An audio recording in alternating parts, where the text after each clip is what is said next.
Walk through an Amish kitchen garden in Lancaster County in late August, and you will see something that should be impossible. Cabbage heads the size of basketballs, tomato vines bent under their own fruit, almost no insect damage, and not a bottle of pesticide anywhere on the property. They have been doing this for 200 years, using a free byproduct most Americans dump in the trash every winter: wood ash, the same gray powder you sweep up after a Saturday night around the fire. This practice is free and surprisingly effective. But before you grab a shovel and start scattering ash on every plant you own, you need to hear the warning, because there is one crop where this method will kill the harvest in a single season. That is the part articles online tend to get wrong. Let us start with why this works at all. The Amish are not chemists. They did not derive this from a peer-reviewed journal. They figured it out the way every traditional farming culture figures things out, by watching what happens over generations and keeping what works. And what works is grounded in real soil chemistry that scientists eventually caught up to. Hardwood ash is about 25% calcium carbonate, 5 to 7% potassium, 2% magnesium, and a small but meaningful amount of phosphorus.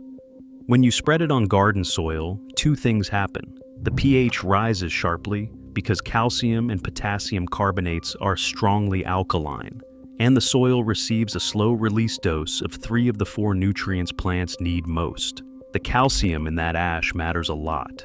Here is where the pest control comes in. Slugs, snails, cutworms, cabbage worms, flea beetles, and most other soft-bodied garden pests cannot tolerate alkaline surfaces. Their bodies are largely water held together by a waxy outer layer, and that layer is chemically vulnerable to high pH and to the abrasive, desiccating texture of fine ash. When a slug crawls across a fresh ring of wood ash, it is crawling across a wound. The ash pulls moisture out of its body. It dries out and dies, or it turns around and goes somewhere else. An Amish grower does not need to know any of that chemistry to use the method. They just know the ring of ash around the cabbage stops the worms. The ash ring is the simple observation that matters. So, if this is so simple, so cheap, and so effective, why have you never seen it on the shelf at your local garden center? You cannot patent ash from a fire. There is no shareholder value in telling a homeowner to use a free byproduct. The retail garden industry is built on selling bottles, bags, and subscriptions. A bottle of organic pest spray runs around $15 and lasts a few weeks. A bag of slug pellets runs $12. A season of conventional pest management for a modest backyard garden costs $200 before you count the time spent applying it. Wood ash costs nothing. It comes out of your stove every week from October through April, whether you want it to or not. No industry benefits from telling you it is just as good as what they are selling. So, the information sits in cookbooks from 1890, in agricultural extension pamphlets from the 1940s, and in the heads of older gardeners who learned it from their grandparents. That is not a conspiracy. It is marketing. Free things do not get advertised. Let us get into the actual method, because this is where most people who try wood ash mess it up and then conclude it does not work. Rule 1. Use only hardwood ash. Examples include oak, maple, hickory, and beech. Hardwood is what you want. Softwood ash from pine, fir, and cedar is far lower in calcium and potassium, and it can contain resins you do not want around vegetable roots. If your fire pit burned a pile of pallets last summer, that ash is not garden material. Pallets are often treated, painted, or made from softwood scrap. Skip it. The same goes for ash from any fire that burned glossy paper, painted wood, plywood, or pressure-treated lumber. You want clean, untreated hardwood ash and nothing else. Rule 2. The correct ratio is 5 to 10 pounds per 100 square feet of garden bed, applied once a year. About 1 5-gallon bucket per typical backyard raised bed. If you are using ash as a pest barrier rather than a soil amendment, you will use far less, just a thin ring 2 to 3 inches wide, around the base of each plant. Rule 3. Apply it dry and apply it to dry soil. Wet wood ash is a different animal entirely. When ash gets wet, it forms a small amount of lye, caustic enough to burn plant roots and damage seedlings. Spread ash on a sunny morning, let it sit on the surface, and let the next light rain wash the soluble portion gently into the soil. Never make a slurry, never mix it with water in a watering can. Dry on dry, every time. Rule 4. Reapply the protective ring after any heavy rain. Ash washes away fast. A 2-inch downpour will erase your slug barrier in 20 minutes. Check the ring after every storm and refresh it. This is the single biggest reason people try wood ash, watch it fail, and give up. They applied it once in May and expected it to work in July. Rule 5. The pest barrier is a different job from the soil amendment. Top dress in early spring before planting and lightly work the ash into the top 2 inches of soil. Side dress mid-season directly around the plants you are protecting. Let's talk about where this really shines, because not every crop responds the same way. The first crop is tomatoes. Tomatoes are heavy potassium feeders. They want a soil pH between 6.2 and 6.8, which is right in the zone where a moderate dose of wood ash takes acidic American garden soil and pushes it into the sweet spot. Wood ash gives tomatoes the potassium they need for fruit set, the calcium they need to prevent blossom end rot, and a pH that suppresses several common fungal diseases. On top of that, the ring of ash at the base deters cutworms, one of the worst early-season tomato pests.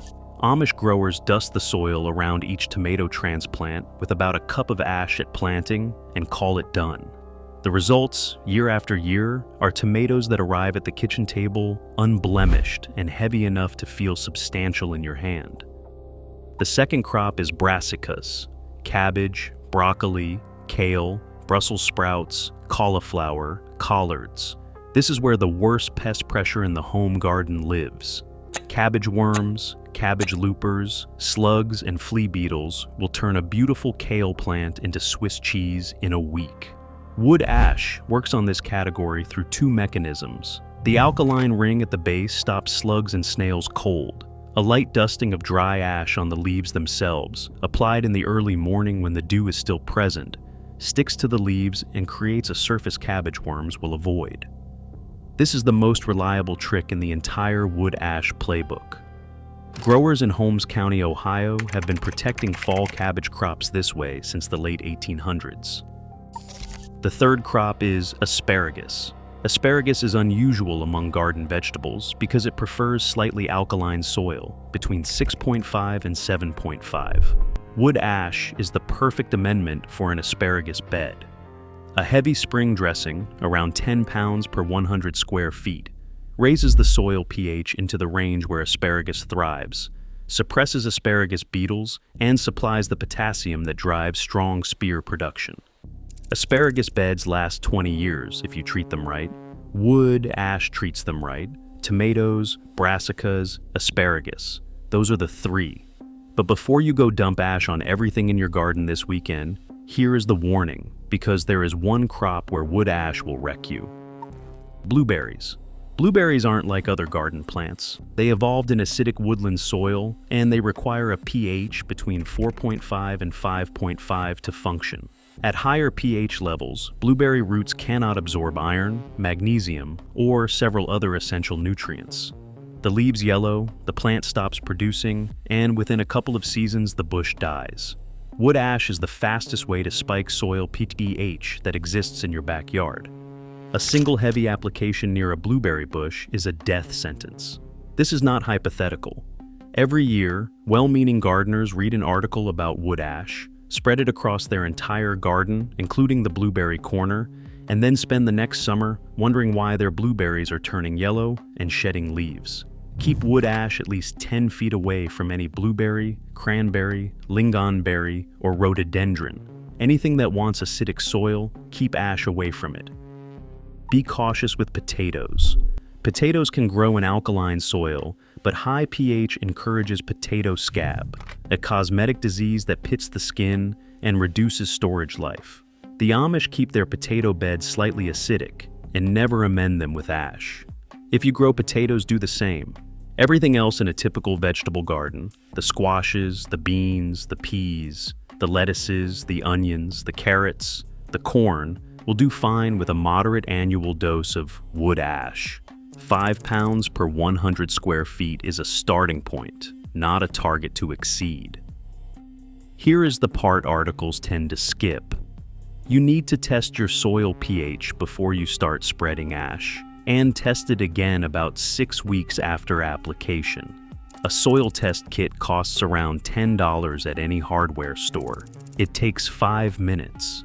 The reason this matters is that wood ash works by raising pH, and if your soil is already alkaline, which is common in parts of the West and Southwest, ash will push it past the point where most vegetables cannot absorb nutrients properly. Test first. Always test first. An Amish grower might not use a digital pH meter, but they have generations of knowledge about their soil. You do not. A $10 test bridges that gap. So, what does this look like in practice for your weekend? Start small. Pick one tomato bed or one row of cabbage. Take a soil pH reading. If you are below 6.0, you are a strong candidate for wood ash. If you are between 6.0 and 6.8, use ash conservatively, maybe 3 to 4 pounds per 100 square feet for a first-year trial. If you are above 7.0, hold off on ash and consider other amendments. Source clean hardwood ash. If you have a wood stove, you have already won. If you do not, ask a neighbor. Most people who burn wood are happy to give ash away because they otherwise have to dispose of it. Make sure they are burning hardwood, not pressure-treated scrap. Apply on a dry, sunny morning. Spread evenly. Lightly rake into the top 2 inches of soil. Then plant or transplant as normal. For pest protection, wait until seedlings are established, then create a 2 to 3 inch ring of dry ash around the base of each plant. Reapply after rain. Test again in 6 weeks. Adjust based on what you see. That is the method. Nothing else to buy, nothing to mix, nothing to subscribe to. The Amish have been doing this for 200 years, not because it is exotic, but because it is so obviously practical that it survived every fad in American agriculture. While suburban gardeners were trading wood ash for chemical fertilizer in the 1950s, the Amish kept doing what worked. While the suburbs were spraying Sevin dust in the 1970s, the Amish kept dusting cabbage with ash. Go check your fire pit. There is probably $100 worth of soil amendments sitting in there for free.